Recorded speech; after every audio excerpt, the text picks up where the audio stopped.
I was told that she wouldn't live after birth. She did for 6 days. They really drum it into you that she will not live after birth. I mean, I even went to a doctor that told me that, you know, she will be stillborn, probably. When you're told you're going to get nothing, to get 6 days is just a miracle. She kicked a lot more than Kate. Every night I would lie in the bed and say, "Good night, Kate, good night, LillyAnn," because I knew which side they were on. But she would kick an awful lot more than Kate. When I had Fintan and Kate and then, like, I always think, everything they do I'm so proud of. I was so proud that she lived 6 days. There was 2 wishes I had for her. One, that she'd feel the air in her face, and one, that she'd be held and loved by everyone. That everyone, she would know that she was so wanted in my family, that she was so loved, and any length of time was enough for her. So when she was born, she cried like Kate. I couldn't wait to meet her. I had my whole family there, and she was brilliant. I couldn't believe it. She lived, and we held her, and she was passed around, and it was lovely to be with her. It was lovely to hold her, and you know, I'd give anything to go back to just then, when she was so healthy. Like, you know, the day that she was born, the hospital, they said there couldn't be any more people there to see her, and that's what I wanted. I wanted her to know that this was the family, this was the community you were going to be born into, this was who was going to love you. And she got held by everyone. You know, people were, even Mommy's friends were coming in, and they kept saying, "We're coming to hold an angel." That's what I wanted. I wanted her to feel so much love. I didn't want to come home. I felt if I stayed in the hospital, that would be my safety net. Declan wanted to bring his daughter home. She came home the Monday morning, and she lived until the Wednesday afternoon. And I always remember the Tuesday morning, because the Tuesday morning we got up and there was nobody in the house. There was only me, Declan, and our 4 children. And we had to wash and clean them like we would have done if she was going to be staying. And it was lovely to sit down for breakfast. We each had one in our arms, and that was lovely. I think that's probably my best memory, that it was my whole family together.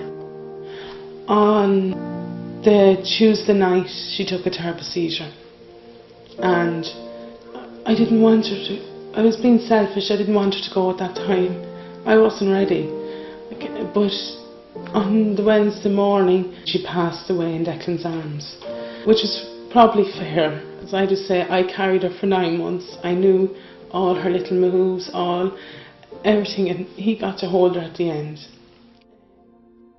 There's not a day that goes by that we don't think about her. There's not a time we don't remember being together. I do certainly think it brought my family closer together. You know, she brought a lot of love here for such a short time. Even Declan's family, it brought everyone closer. She made me more relaxed than myself.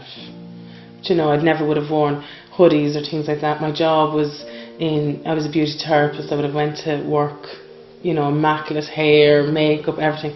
Don't care anymore. I'm more relaxed. I'm a lot happier. And that's a funny way to look at it. You know, people think it should be grieving or so. She made me realise what's important. I would have never spent as much time with my kids or played with them. She made me see how absolutely wonderful they are. I have the 3 of them, and they're really good kids, and I love to be with them. And I think she brought that to me.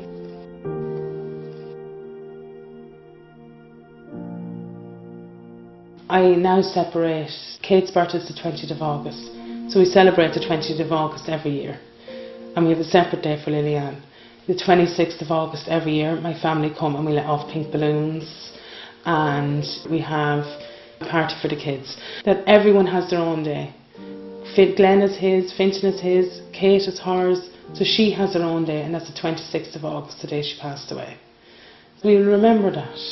And for my children, to always stop and think on the 26th of August that it's very important to me that they remember they had a sibling who passed away that day.